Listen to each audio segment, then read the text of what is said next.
Hey there, hello everyone. आज हम लोग सीखेंगे रेगुलर और इरेगुलर वर्ब्स के बारे में। नो डाउट कि हम सबको इनका बेसिक डिफरेंस पता होता है कि रेगुलर वर्ब्स में क्या होता है, बेस फॉर्म के साथ हम ईडी जोड़ते हैं पास्ट फॉर्म और पास्ट पार्टिसिपल बनाने के लिए, और इरेगुलर वर्ब्स कोई पर्टिकुलर पैटर्न फॉलो नहीं करता है, जैसे कि लाफ लाफ्ड, वॉक वॉक्ड, हम जो चार्ट्स लर्न करते हैं, रिंग रैंग रंग, सिंग सैंग संग। ठीक है, तो ये सारी चीजें तो है, लेकिन आज इस वीडियो में हम और भी कुछ चीजें सीखने वाले हैं।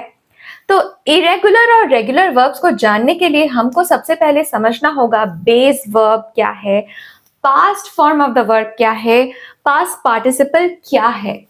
बहुत लोगों को तो ये भी कंफ्यूजन रहता है कि पार्टिसिपल का क्या काम है, तो आज ये भी हम यहाँ पे जानेंगे कि पास्ट टेंस और पास्ट पार्टिसिपल के बीच में क्या फर्क होता है, कहाँ पर हम एक सेंटेंस में पास्ट टेंस का यूज करते हैं, कहाँ पे हम पास्ट पार्टिसिपल का यूज करते हैं। नाउ रूट वर्ब और बेस वर्ब। तो जब भी हम रेगुलर और इरेगुलर वर्ब्स का चार्ट पढ़ते हैं तो वहां पे सबसे पहले हम देखते हैं लिखा रहता है बेस वर्ब। बेस वर्ब, उसके बाद क्या रहता है लिखा, past, simple past tense, past form of the verb, और लास्ट में रहता है पास्ट पार्टिसिपल। राइट, यही चार्ट हम पढ़ते हैं, फॉर्म्स को हम लर्न करते हैं। तो बेस फॉर्म क्या है? Base form of the verb, जिसको रूट फॉर्म भी कहा जाता है, वो है original form, verb in its original form, जिसमें कोई सफिक्स या कोई प्रीफिक्स नहीं जुड़ा हुआ है। जैसे कि for example walk, run, talk, laugh, jump, cry, इनमें कोई आईएनजी या फिर ईडी कुछ भी जुड़ा हुआ नहीं है, कोई प्रीफिक्स नहीं है, कोई सफिक्स नहीं है। ये वर्ब है अपने ओरिजिनल फॉर्म में। इसको बेस फॉर्म कहा जाता है या फिर रूट वर्ब कहा जाता है। इनका क्या यूज होता है? इनका यूज होता है सिंपल प्रेजेंट टेंस में। सिंपल प्रेजेंट टेंस में जब सेंटेंस रहता है तब हम इनका यूज करते हैं। जैसे देखो, आई लव वॉचिंग मूवीज, मुझे मूवीज देखना पसंद है। Do you want to come, क्या तुम आना चाहते हो? Do you want to come. He loves to play cricket. तो first person I, second person you, इसके साथ हम नॉर्मल जो बेस फॉर्म है वही लगाते हैं, और जब थर्ड पर्सन ही, शी, दे, इनका यूज होता है तो दे नहीं, सॉरी, ही, शी या फिर किसी का नाम, ओके, तब एक एस लग जाता है। He love to play cricket नहीं, he loves to play cricket. अब बात करेंगे past form of the verb की, सिंपल पास्ट फॉर्म। नाम से ही पता चल रहा है, पास्ट के बारे में बताने के लिए जिन वर्ब्स का हम यूज करते हैं उनको हम कहेंगे simple past form of the verb. Right, जैसे I went to school yesterday, कल मैं स्कूल गई थी। She sang a beautiful song, उसने एक बहुत अच्छा गाना गाया। ही लाफ्ड एट मी, वो मुझ पे हंस रहा था। नाउ ये दोनों, इसमें कोई ईडी नहीं लगा है, तो these are obviously irregular verbs, and इसमें ईडी लगा है, so this is a regular form. अब बात करेंगे पास्ट पार्टिसिपल फॉर्म की। तो पास्ट पार्टिसिपल को जानने से पहले ये जानना जरूरी है कि पार्टिसिपल क्या है। पार्टिसिपल एक शब्द है जो कि वर्ब से ही फॉर्म करता है। तो वर्ब के साथ ही हम प्रीफिक्स सफिक्स को जोड़ करके पार्टिसिपल को बनाते हैं। अब यहाँ पे मैं पूरी आपको पार्टिसिपल नहीं समझा सकती। Participle is also huge topic which needs to be learn separately. उसके लिए मैंने एक अलग वीडियो भी बनाया है और भी बनाऊंगी। तो पार्टिसिपल बस आप इतना जान लो कि is a word which is formed from the verb itself, and अगर पार्टिसिपल एंड करता है आईएनजी से, मतलब एंड में अगर आईएनजी है तो वो है प्रेजेंट पार्टिसिपल। अगर एंड में ईडी है, ईएन है या फिर कुछ और है तो दैट इज पास्ट पार्टिसिपल। यानी कि वर्ब के साथ जब आईएनजी जोड़ देते हैं, walking, jumping, sleeping, so we can say it is in the present participle form. अगर ब्रोकन या फिर वॉक्ड, जम्प्ड, फॉलन या फिर कुछ और फॉर्म है जहां पे ईडी ईएन नहीं लग रहा है, जैसे कि रिंग का रैंग होता है पास्ट टेंस और रंग होता है पास्ट पार्टिसिपल, सिंग का संग होता है। This is basically past participle and this is present participle.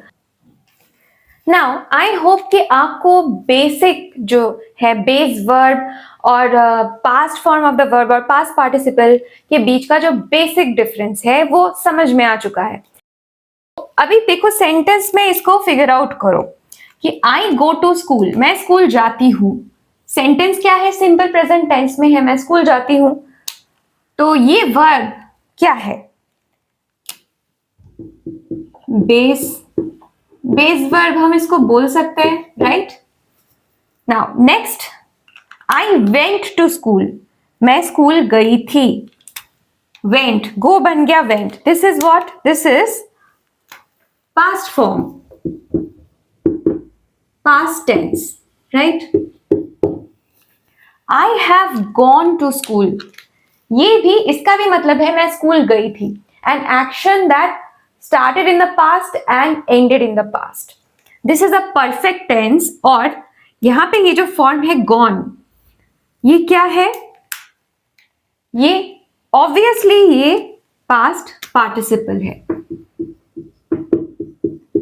Past participle का यूज परफेक्ट टेंसेस में किया जाता है।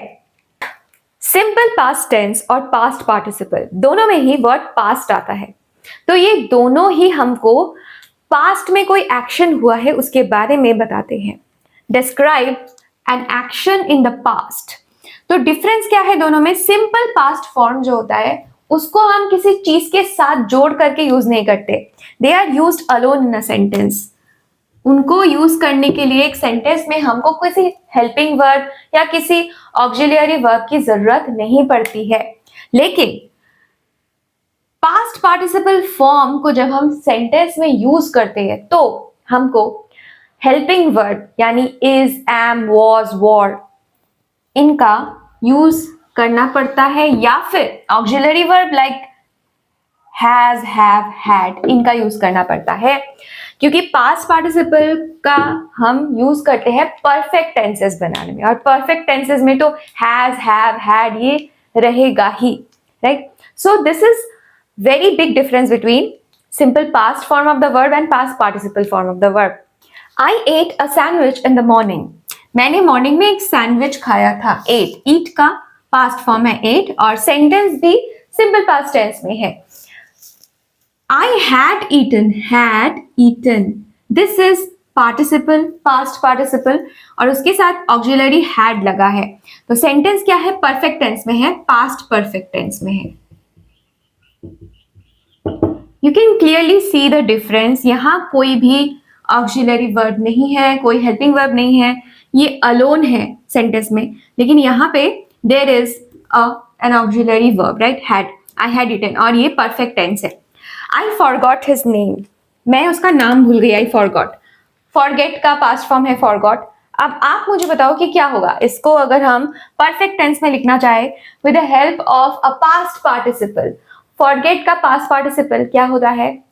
फॉरगॉटन। तो सेंटेंस क्या होगा? आप बताओ मन में क्या होगा? I forgot his name. क्योंकि हम पास्ट पार्टिसिपल यूज करने वाले हैं तो यहां हमको एक ऑक्सिलरी की जरूरत पड़ेगी। मैं यहां हैव यूज कर रही हूं। I have forgotten his name. So this sentence is in a perfect tense। क्या have और या फिर has अगर यूज होता है तो present perfect, had यूज होता है तो past perfect। Okay, past participle के uses। present perfect tense को जब हम फॉर्म करते हैं past participle से, तब सब्जेक्ट के साथ हम has, have लगाते हैं और past participle को जोड़ते हैं। जैसे he has gone out, I have cut my finger। तो प्रेजेंट परफेक्ट टेंस का यूज होता है to show actions that started in the past and continue till the present और हैव प्रेजेंट रिजल्ट्स। यानी कुछ काम जो कि पास्ट में शुरू हुआ था और अभी तक चल रहा है, या फिर अभी तक उसका जो परिणाम है, रिजल्ट्स है, वो दिख रहे हैं। यानी ही हैज गॉन आउट मतलब वो अभी अभी बाहर गया है, अभी वो बाहर ही होगा। तो this is past but recent past, right? तो इसको हम प्रेजेंट परफेक्ट टेंस से डिनोट करते हैं। Similarly I have cut my finger, मैंने अपना उंगली काट लिया। तो अब ये पास्ट की ही बात हो रही है कि आई हैव कट, लेकिन अभी उंगली काट लिया है, अभी भी खून निकल रहा है. So this is an action that happened in the past but have present results. Past perfect tense में सब सिर्फ एक चेंज है, सब्जेक्ट के साथ हैड लग जाएगा, हैज या हैव की जगह हैड लग जाएगा, क्योंकि ये पास्ट परफेक्ट टेंस है. और सेंटेंस को अगर आप ध्यान से देखोगे तो आप एक चीज नोटिस करोगे, I had written the letter before he arrived, उसके आने से पहले मैंने चिट्ठी लिख ली थी. She had left the room before the police arrived, police के आने से पहले वो घर से निकल गई थी. तो क्या सिमिलरिटीज है इन सेंटेंसेस में कि पास्ट में ही दो काम हुआ है, एक एक्शन होने से पहले दूसरा एक्शन हुआ है. So action completed in the past before another action, यानी उसके आने से पहले मैंने चिट्ठी लिख ली थी, पुलिस के आने से पहले वो घर से निकल गई थी. She had left the room before the police arrived. तो दोनों एक्शन होते हैं, जब एक एक्शन से पहले दूसरा एक्शन खत्म हो जाता है तब हम यूजुअली पास्ट परफेक्ट टेंस का यूज करते हैं. नाउ अभी मैंने आपको बोला था कि जो पास्ट पार्टिसिपल है उसका यूज हैव हैज के साथ होता है, जो मैंने आपको दिखा दिया, अच्छे से एक्सप्लेन कर दिया. लेकिन मैंने ये भी कहा था कि हेल्पिंग वर्ब्स के साथ भी पास्ट पार्टिसिपल का यूज होता है सेंटेंस में. तो वो हम अभी थोड़ा सा देखेंगे. पैसिव वॉइस में हम past participle form of the verb का यूज करते हैं अलॉन्ग विद हेल्पिंग वर्ब. अब आप ये सोच रहे कि मैम ये क्या पढ़ाने लगी, ये कहाँ से रेगुलर और इरेगुलर वर्ब में आ रहा है, हम तो डायरेक्ट वही सिंग सैंग संग और वॉक वॉक्ड और मैरी मैरीड ऐसे करके हम चार्ट लर्न करते हैं. लेकिन ये बेसिक चीजें समझना बहुत जरूरी है. अगर आप ये नहीं समझ पा रहे हैं कि फॉर्म्स को आपने लर्न तो कर लिया, रट लिया, लेकिन आपको यही नहीं पता कि कहाँ क्या यूज हो रहा है और क्यों यूज हो रहा है, ये बेसिक चीजें आपको इनका आइडिया नहीं होगा, तो फिर लर्न करके क्या फायदा. You should know these things as well. क्यों हेल्पिंग वर्ब लग रहा है, कहाँ पे हेल्पिंग वर्ब यूज हो रहा है, कहाँ नहीं हो रहा है, तभी आप समझ पाओगे अच्छे से कि क्यों का एक सेंटेंस में हम पास्ट टेंस का यूज कर रहे हैं, एक सेंटेंस में हम बेस वर्ब का यूज कर रहे हैं, किसी सेंटेंस में हम पास्ट पार्टिसिपल का ही यूज करेंगे, उसकी जगह हम simple past form of the verb का यूज नहीं कर सकते हैं. तो ये चीजें क्यों, ये जो क्वेश्चंस आते हैं माइंड में, इनका ही आंसर मैं आपको दे रही हूँ यहाँ पे. तो थोड़ा सा अगर आप फोकस करोगे you can easily understand these things. तो पैसिव वॉइस वाले जो सेंटेंसेस होते हैं ना, एक्टिव पैसिव वॉइस, थोड़ा सा तो आइडिया है ही आपको. उसमें हम पास्ट पार्टिसिपल का यूज करते हैं along with helping verb. Helping verb क्या, इज, एम, वॉज, वॉर. ठीक है. सो देखो, Rohan flew the kite, fly का पास्ट फॉर्म होता है फ्लू, राइट, और पास्ट पार्टिसिपल होता है flown. The kite was flown by Rohan. This is passive. ये एक्टिव वॉइस है और ये पैसिव. पैसिव में हम हेल्पिंग वर्ब का यूज कर रहे हैं along with past participle. Your brother wrote this letter, तुम्हारे भाई ने ये लेटर लिखा. Wrote past form. This letter was written by your brother, past participle along with the helping verb. Everyone loves him, सब उससे प्यार करते हैं. लव्स, ये तो बेस वर्ब है, बेस वर्ब के साथ एस लग गया है, यहाँ पे पास्ट यूज नहीं हुआ है. लेकिन इसका भी जब हम पैसिव कर रहे हैं, पैसिव वॉइस कर रहे हैं, तो देखो, is loved, he is loved by everyone. अब हम देखेंगे रेगुलर वर्ब्स कैसे पास्ट टेंस और पास्ट पार्टिसिपल फॉर्म करते हैं. रेगुलर वर्ब्स एक पर्टिकुलर पैटर्न फॉलो करते हैं. ठीक है. जैसे कि पहला टाइप देखो, base verb laugh, past tense laughed, past participle laugh. तो यहां पे क्या ऐड हो रहा है, ईडी. बेस वर्ब के साथ ईडी ऐड करके हम पास्ट टेंस और पास्ट पार्टिसिपल फॉर्म कर रहे हैं. रेगुलर वर्ब में पास्ट टेंस और पास्ट पार्टिसिपल हमेशा सेम होता है. तो अगर आप एक याद रखोगे आपको दूसरा ऑटोमेटिकली याद रहेगा, क्योंकि दोनों सेम होते हैं. दूसरा टाइप क्या है, जहां पे जो बेस वर्ब है वो एंड हो रहा है वाई से और उससे पहले आ रहा है कॉन्सोनेंट. उसमें हम क्या करते हैं, हम वाई को हटा देते हैं पास्ट फॉर्म में, और पास्ट पार्टिसिपल में वाई को हटाकर हम IED जोड़ देते हैं. ठीक है. तो मैरी मैरिड, कैरी कैरीड, हरी हरीड, स्टडी स्टडीड. अगर मैं लिखूं कॉपी, तो आप बताओ क्या होना चाहिए इसका past form, past tense form क्या होना चाहिए, COP. वाई हट जाएगा, आई लगेगा और ईडी जुड़ेगा, ये भी सेम होगा। रेगुलर वर्ब्स के ही दो और टाइप्स हम देखेंगे। लाइक अगर बेस वर्ब के एंड में ऑलरेडी ई है, ऑलरेडी एक ई है, तो हमको फिर से दोबारा ई लगाने की जरूरत नहीं पड़ती है, हम सिर्फ डी जोड़ देते हैं। जैसे कि like becomes liked, hate hated, love loved. तो अगर ई ऑलरेडी है तो फिर से हम ई डी नहीं लगाते हैं, सिर्फ डी लगाते हैं, ठीक है। और एक टाइप क्या है जहां पे एंड में आपको दिखेगा कॉन्सोनेंट है और उससे पहले है वावल, वहां कॉन्सोनेंट को हम डबल कर देते हैं और लास्ट में क्या लगाते हैं, ED. Stop becomes stopped, PAT पैटेड, plan planned, hop hopped. तो एंड में अगर कॉन्सोनेंट है उससे पहले आ रहा है वावल, तो कॉन्सोनेंट डबल हो जाएगा और लास्ट में ईडी लगेगा। नाउ इरेगुलर वर्ब टाइप 1, पहला टाइप जिसमें base verb, past tense, past participle तीनों ही सेम होते हैं, यानी यहाँ पे कुछ चेंज करने की जरूरत ही नहीं पड़ती है। ज्यादातर ये जो वर्ब्स है इनके एंड में मैंने देखा है कि टी आता है, टी या फिर डी ऐसा आता है। जैसे कि hurt hurt hurt, cost cost cost, cut cut cut, shut shut shut, hit hit hit, split split, burst burst, spread spread, read read. Irregular verbs में टाइप टू में पास्ट टेंस और पास्ट पार्टिसिपल सेम होंगे, base verb अलग। Bend becomes bent, यहां D था यहां T लग गया।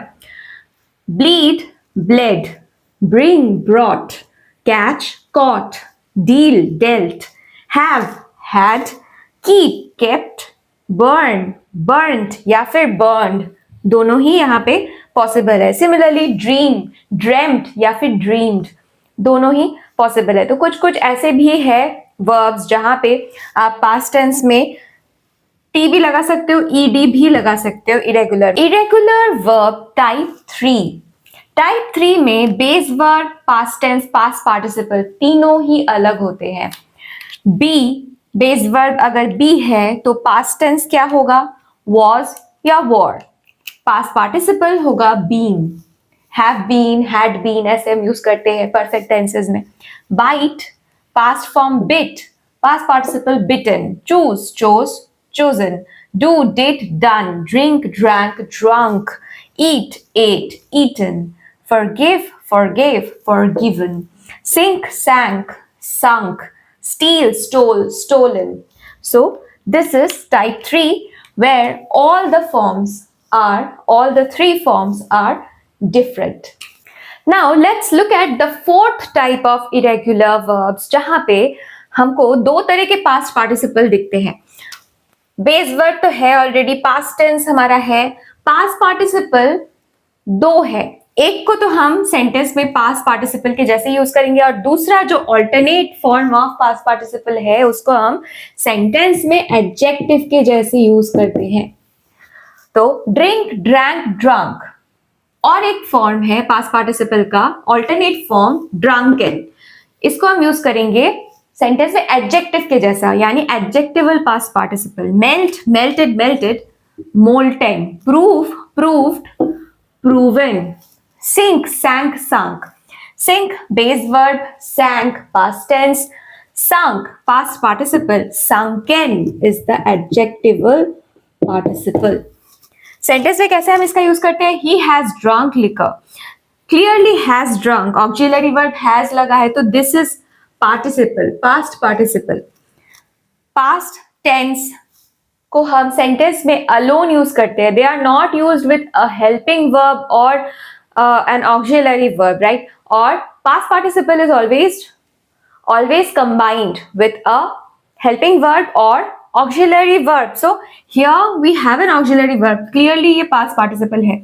A drunken old man, तो ये क्या है, drunken old man, old man noun, ये old man को describe कर रहा है कि कैसे old man थे, he was drunken, clearly this is an adjective। The chocolate has melted, past participle, the molten chocolate, chocolate को डिस्क्राइब कर रहा है, clearly adjective. The boat has sunk, past participle. A sunken ship was recovered yesterday. sunken ship, कैसा डूबा हुआ जहाज, ठीक है, sunken ship. So this is an adjective participle which is functioning as an adjective. He has proved it. It is a proven fact. जो भी हमने अब तक पढ़ा है उसके बेसिस पे कुछ इजी और इंटरेस्टिंग क्वेश्चंस सॉल्व करते हैं. मैं बहुत ही इजी सेंटेंसेस लेकर आई हूँ. यहाँ पे हमको क्या करना है, हमको वर्ब जो है वो प्रेजेंट में है, हमें उसे पास्ट में, पास्ट टेंस में करना है. तो पहला sentence, I forget his name, मैं उसका नाम भूल जाती हूँ. I forget his name. Verb पे ध्यान दीजिए कि फॉरगेट है, इसको अगर हम पास्ट टेंस में करना चाहे तो क्या कहेंगे, आई. बहुत ही इजी है, आई फॉरगॉट हिज नेम, मैं उसका नाम भूल गई. Next, my master bids me work hard, मेरे मास्टर मुझे हार्ड वर्क करने के लिए कहते हैं. Bids me work hard. Verb पे ध्यान दो, बिड्स प्रेजेंट में है, कहते हैं मुझे हार्ड वर्क करने के लिए. नाउ इसको हम क्या करेंगे, पास्ट में ले जाएंगे. Bed, my master bed me work hard, यानी मेरे मास्टर ने मुझे हार्ड वर्क करने के लिए कहा था, पास्ट में चला गया. The kite flies into the air, ये तो सबसे ज्यादा इजी सेंटेंस है. The kite flies into the air. इसको अगर पास्ट में करना है तो क्या कहेंगे, आप बताओ क्या कहना चाहिए. Very easy, the kite, yes, the kite flu into the air. अब जो भी हमने पढ़ा है अभी तक उसके बेसिस पे आप मुझे बताएंगे कि सेंटेंस में हम कहां पर पास्ट टेंस का यूज करेंगे और कहां पे पास्ट पार्टिसिपल फॉर्म का यूज होगा. आई think he should have dash and told us. Right का पास्ट क्या होता है, रोट, और पास्ट पार्टिसिपल होता है रिटन. हमें दिख रहा है यहाँ पे एक ऑक्सिलरी वर्ब हैव है और हमको पता है कि हैव के साथ, यानी have, has, had, auxiliary verb के साथ क्या लगता है, क्या लगता है, पास्ट पार्टिसिपल लगता है. तो यहाँ पे राइट का पास्ट पार्टिसिपल फॉर्म लगेगा जो कि है written. I think he should have written and told us, मुझे लगता है उसे हमें लिखना चाहिए था और हमें बताना चाहिए था. Right. The secret recipe is dash in this book. अब यहां हमें क्या दिख रहा है, the secret recipe is dash wrote. The secret recipe is wrote, क्या ये सही होगा, नहीं, रिटन होगा यहाँ पे. क्यों रिटन होगा, क्यों रोट नहीं होगा, क्योंकि past, simple past form of the verb के साथ helping verb is, are, was, इनका तो यूज नहीं होता है. इनका यूज किसके साथ होता है, इनका यूज होता है पास्ट पार्टिसिपल के साथ. यहां हमको दिख रहा है इज, एक हेल्पिंग वर्ब इज है, इसीलिए यहां रोट नहीं होगा, यहां पे हम रिटन का यूज करेंगे. Next, give, he never dash me a chance to speak. Give का पास्ट क्या होता है, गेव, और पार्टिसिपल क्या होता है, गिवन. सो यहां कोई ऑक्सिलरी वर्ब या हेल्पिंग वर्ब नहीं दिख रहा है हमको, हम यहां पे गेव लिख सकते हैं. He never gave me a chance to speak. उसने मुझे कभी बोलने का मौका नहीं दिया. He has up smoking. He has given up smoking. Right. break का पास्ट होता है broke और पास्ट पार्टिसिपल क्या होता है, right, broken होता है. Now, John has dash his collarbone. इसका आंसर आप मुझे कमेंट में बताना कि यहाँ पे क्या यूज होगा. दूसरा सेंटेंस, जॉन डैश द वास. जॉन ब्रोक द वास. आई होप कि ये आपको क्लियर है. अगर फिर भी आपके वर्ड में कोई डाउट्स है, क्वेश्चंस है, क्वेरीज है, आप मुझे कमेंट्स में पूछ सकते हैं. Thank you for watching and have a good day.